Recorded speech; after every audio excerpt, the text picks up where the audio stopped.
اعوذ باللہ من الشیطان الرجیم بسم اللہ الرحمن الرحیم الحمد للہ رب العالمین والصلاة والسلام علی محمد وآلہ الطاہرین سیما بقیت اللہ۔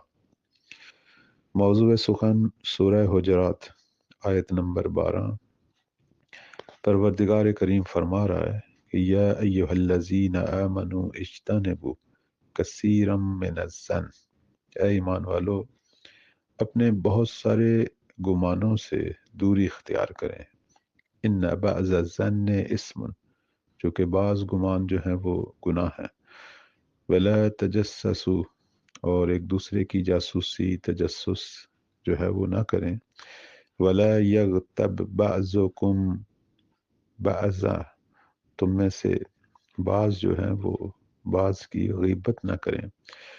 ایحب احدکم ان یأکل لحم اخیہ، آیا تم میں سے کوئی پسند کرتا ہے کہ دوسرے بھائی کا گوشت کھائے، میتن، کس حالت میں کہ وہ مردہ ہو، یعنی اپنے مردار بھائی کے بدن کا گوشت کھائے۔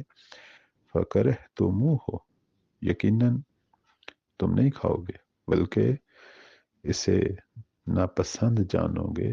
واتقوا اللہ، اللہ سے ڈرو، اللہ کی پرواہ کرو۔ ان اللہ تواب رحیم، اللہ تعالیٰ بہت زیادہ توبہ قبول کرنے والا اور مہربان ہے۔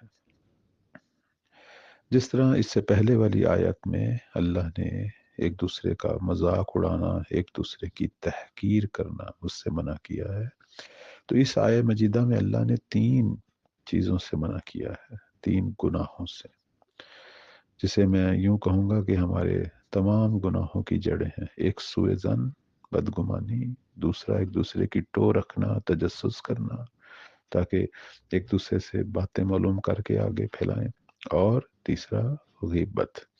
یہ 3 ایسے گناہ ہیں کہ جس سے مومنین کے درمیان اگر کوئی صلح ہے، محبت ہے، اخوت ہے، وہ سب تباہ ہو جاتی ہے۔ ہم دیکھتے ہیں کہ سورہ نور کے اندر آیت نمبر 110 میں اللہ تعالیٰ جو ہے وہ صراحت کے ساتھ ہمیں حسن ظن کا حکم دیتا ہے۔ لولا اذ سمعتموہ ظن المؤمنون والمؤمنات بانفسہم خیرا، پروردگار فرما رہا ہے کہ جب تم مومنین اور مومنات کے بارے میں کوئی چیزیں سنتے ہو تو کیوں نہیں وہاں حسن ظن پیدا کرتے۔ یہ آج ہمارا بہت بڑا ایک المیہ ہے معاشرے کا کہ ہم جب بھی کسی کے بارے میں کوئی بات سنتے ہیں تو سب سے پہلے بدگمانی پیدا کرتے ہیں۔ یعنی یہ ایک بیمار معاشرے، ایک بیمار شخص کی علامات میں سے ہے کہ وہ جب بھی کوئی چیز سنتا ہے فوراً اسے جو ہے کہ غلط چیز پر تطبیق دیتا ہے۔ حتیٰ کہ ہمارے ہاں اب تو یہ ہو گیا ہے کہ اگر ہم کسی کی کوئی اچھائی سنیں تو فوراً وہاں بھی بدگمانی کرتے ہیں کہ یہ ریاکاری ہو رہی ہے، یا اس نے کچھ اور اس کے مقاصد ہیں، کچھ اور مشن ہیں اس کے، اور یہ جان بوجھ کے یہ کام کر رہا ہے، یعنی فوراً جو ہے اسے غلط انداز سے ہم لیں گے۔ کوجا یہ کہ ہم کسی کی برائی سنیں، حالانکہ اہل ایمان معاشرے کی صفات یہ ہیں کہ اگر کسی کی کوئی برائی بھی سنیں تو وہاں بھی حسن ظن پیدا کریں کہ ممکن ہے کسی نے غلط نسبت دی ہو، وہ ایسا آدمی تو نہیں ہے، یا ہو سکتا ہے درمیان میں کوئی اور مسائل ہوں جس کی وجہ سے اسے مجبور کیا گیا ہو اس کام کے لیے، یا وہ ان چیزوں کی شرعی حیثیت سے شاید متوجہ نہیں ہے۔ مثلا آدمی اپنے ذہن کو پاک رکھے دوسرے کے بارے میں، نہ کہ نجس کرے۔ ہاں جب تک یقین نہ ہو، اب یقین ہو گیا ہے تو اپنے یقین کو مضبوط اور محکم دلیل سے جو ہے وہ پیدا کرے، جیسے انسان نے گویا آنکھوں سے دیکھ لیا، اس وقت بھی اسے پھر حق نہیں ہے کہ آگے لوگوں کو بیان کرے، غیبت کرے، کیونکہ غیبت میں ایسی برائی جسے میں جانتا ہوں کہ یہ کام ہوا ہے، مجھے حق نہیں آگے منتقل کرنا، لیکن اگر اس نے کوئی برائی نہیں کی اور میں کوئی برائی کی نسبت دوں تو یہ تو تہمت ہے۔ امام باقر علیہ السلام کے پاس کچھ لوگ آئے اور انہوں نے کہا کہ ہمیں نصیحت کریں، تو مولا نے سب سے پہلی جو نصیحت کی تھی وہ یہی تھی کہ آپ مومنین دوسرے مومنین کے حوالے سے سب سے پہلا اور ابتدائی کام جو کریں وہ یہ ہے کہ حسن ظن پیدا کریں. یعنی یہ پہلا حق ہے ہر مومن کا کہ یہاں اس کے بارے میں ہمیشہ جو ہے حسن ظن ہو، نہ کہ بدگمانی.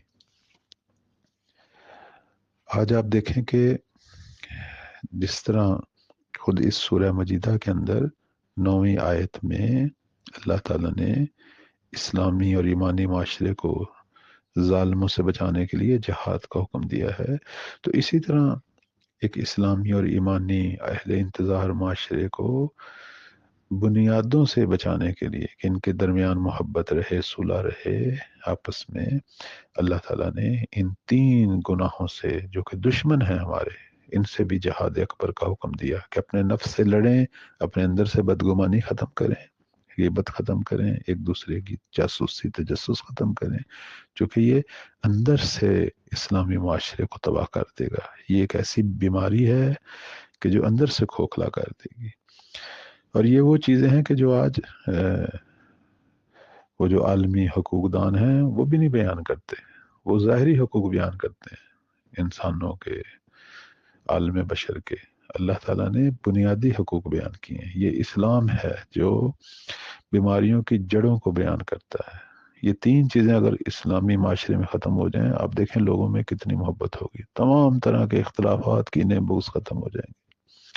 اور اس میں سے بدترین گناہ جو ہے وہ اللہ نے غیبت بیان کیا اور اس کو تشبیہ دی کہ یہ ایک ایسی بے رحم درندگی ہے کہ گویا انسان اپنے سگے بھائی جو کہ وفات پا چکا ہے اس کے جسم سے جو ہے وہ گوشت اکھاڑ اکھاڑ کر کاٹ کاٹ کر کھا رہا ہے. نعوذ باللہ نعوذ باللہ. انشاءاللہ اس موضوع کو ہم آگے بڑھائیں گے.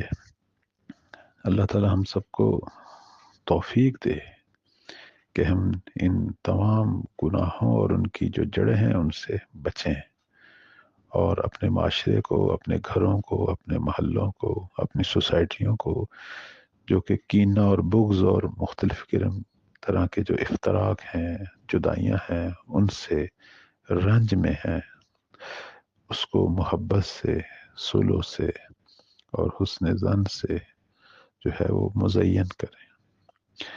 غیبت کے حوالے سے وہ مشہور واقعہ آپ لوگوں کے ذہن میں ہوگا کہ ایک دفعہ ایک لوگوں کی جماعت رسول اللہ کے سامنے سے گزر رہی تھی، تو آپ نے کہا تمہارے منہ خونی ہیں، تم گوشت کھا کے آئے ہو اور وہ بھی مردار کا. تو وہ حیران ہوئے کہ ہم نے تو کافی عرصہ ہو گیا، لب نہیں لگایا گوشت کو.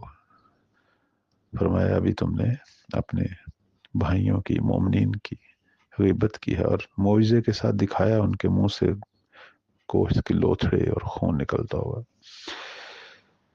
خدا کی پناہ، اللہ تعالی ہم سب کو ان تمام گناہوں سے جو آج ہمارے ہاں بہت زیادہ ہیں، فراوان ہیں، ان سے بچنے کی توفیق دے. ہمیں اندرونی طور پر، روحی اور قلبی طور پر پاک اور پاکیزہ رہنے کی توفیق عطا فرمائے. یہ وہ چیزیں ہیں کہ جن کا ہم خیال رکھیں گے تو ایک منتظر سوسائٹی وجود میں آئے گی. انشاءاللہ یہ اس آیہ مجیدہ کو ہم مزید بھی انشاءاللہ آئندہ درس میں بھی آگے بڑھائیں گے. پروردگار ہم سب کو توفیق دے کہ جس طرح مولا چاہتے ہیں ویسے اپنے اخلاق کی تربیت کریں انشاءاللہ. وصلی اللہ علی محمد و آلہ الطاہرین.